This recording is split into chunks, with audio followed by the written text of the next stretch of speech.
विपत्ति पटिवहाय सब संपत्ति सिद्धिया सब रोग विनाशाय भवे दीर्घायुदायकं सब दुःख विनाशाय भवे निब्बाण शान्तिके भन्ते अनुग्रहं कृत्वा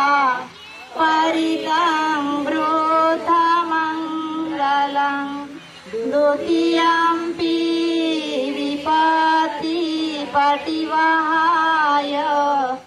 सब संपत्ति सिद्धिया सब रोग विनाशाय भवे दीर्घायुदायकं सब दुःख विनाशाय भवे निब्बाण शान्तिके भन्ते अनुग्रहं कृत्वा परितं वृथमङ्गलं तृतीयम्पि विपत्ति पटिवहाय सब संपत्ति सिद्धिया सब रोग विनाशाय भवे दीर्घायुदायकं सब दुःख विनाशाय भवे निब्बाण शान्तिके भन्ते अनुग्रहं कृत्वा परितं वृथमङ्गलं साधु साधु साधु।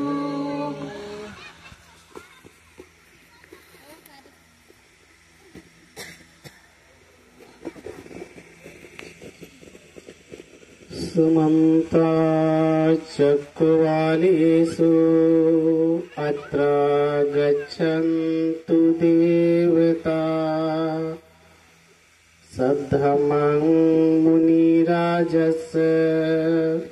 शृण्वन्तु सद्गमोक्खदं परितश्रवणकालो अयं भदन्ता धम्मश्रवणकालो अयं भदन्ता परितधम्मश्रवणकालो अयं भदन्ताति।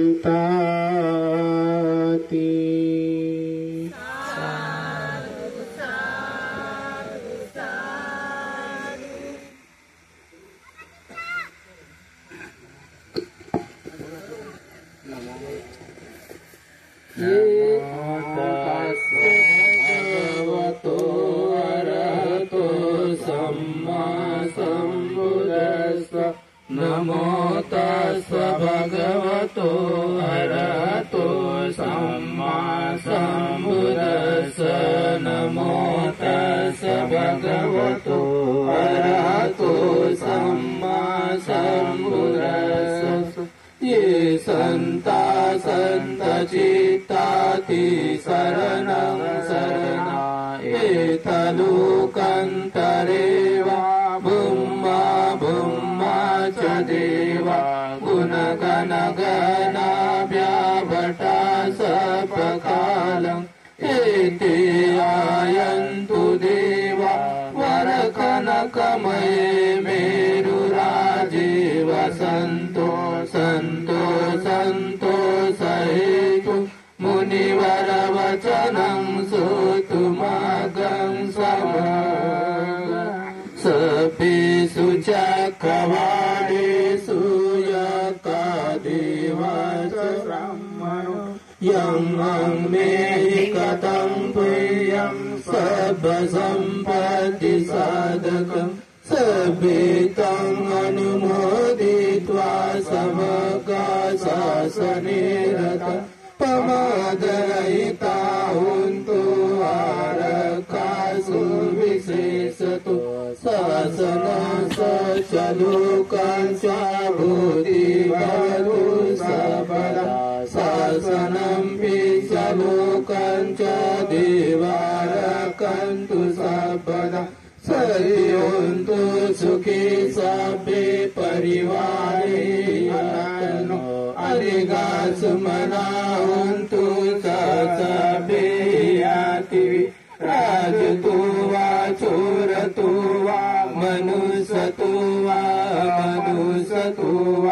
अग्निकतु वा उदकतु वा पिशाचतु वा खानुकतु वा कंटकतु वा नरकतु वा धनवतरोगतु वा सद्धम्मतु वा असन्दिष्टितो वा सपुरिसतो वा चण्डात्या समीगा घोन कुकुर अहेविक्षिका मणिसापदीपियाच तरच सुकर महिष यकं राकं साधीनानभयतु वा नानारोगतु वा नाना उपद्रवतु वा सभेयारकं एतेन सज्जवज्जेन सुतिते होतु सबला एतेन सज्जवज्जेन सबभवा दुःखा भयारोगा सुखवन्तराय उपद्रव विनशतु एतेन सज्जवज्जेन होतु ते जयमङ्गलम् यस्सनुभावतु यकानेव दसिन्ति भीषणं यम्मि चेवानुयुज्यन्तो रतिर्निवं तन्दितो सुखं सुपतिसुतो च पापकिञ्चिन पश्यति एवमानि गुणोपेतं परितं तं वनामहे करणीयं गायन्तं सन्तं पदं अभिसमे च सको उजो च सुजो च सुवचो च समुद्वरतिमानि सन्तोषको च सुवरो च पकीचो च सल्लहुकहोति सन्तेन्द्रियो च निपको च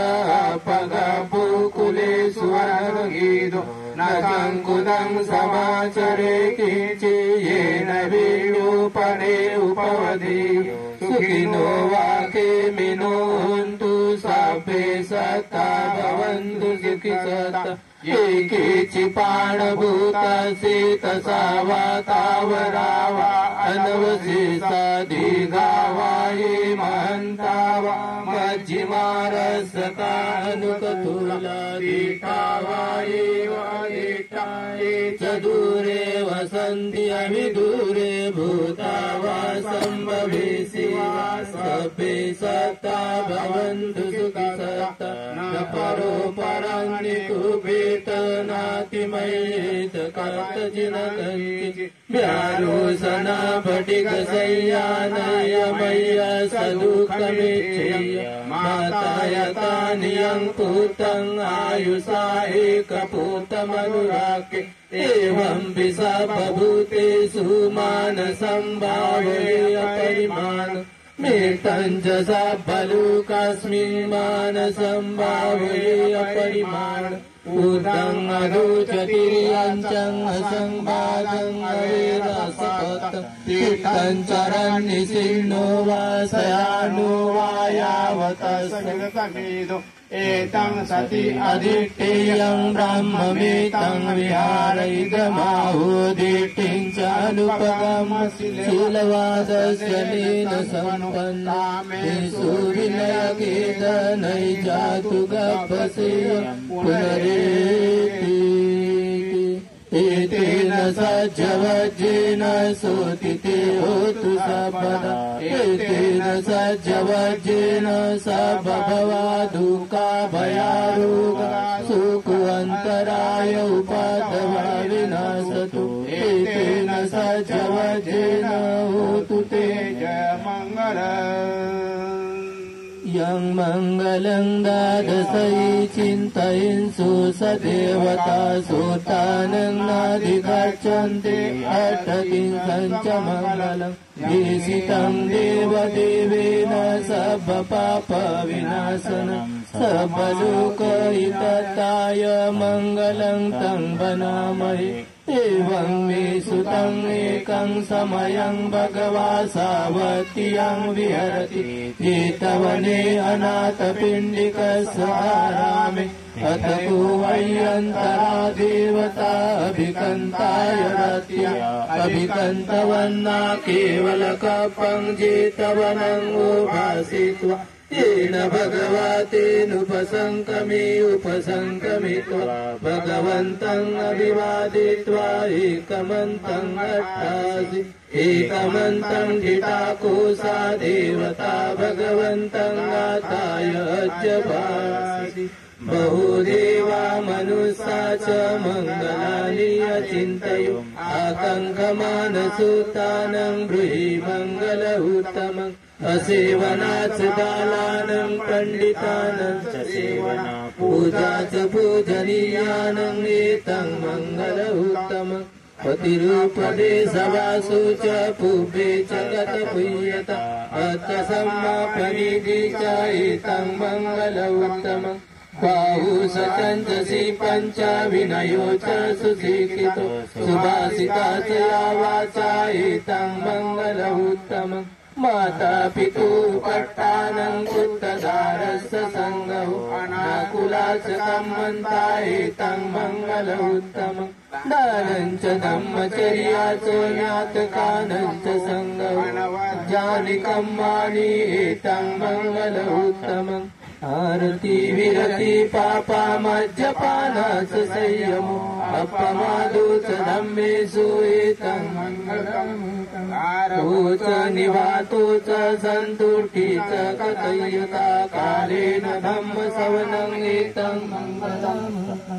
कन्ति च सुवसस्य समनानं च दर्शनं कालेन धम्मसागच्छा एतं मङ्गलम् तपो च ब्रह्मचर्या च आर्यसच्चानदर्शनं निब्बानसत्यक्रिया च एतं मङ्गल उत्तमम् पुट्टस्सरुकदम्बे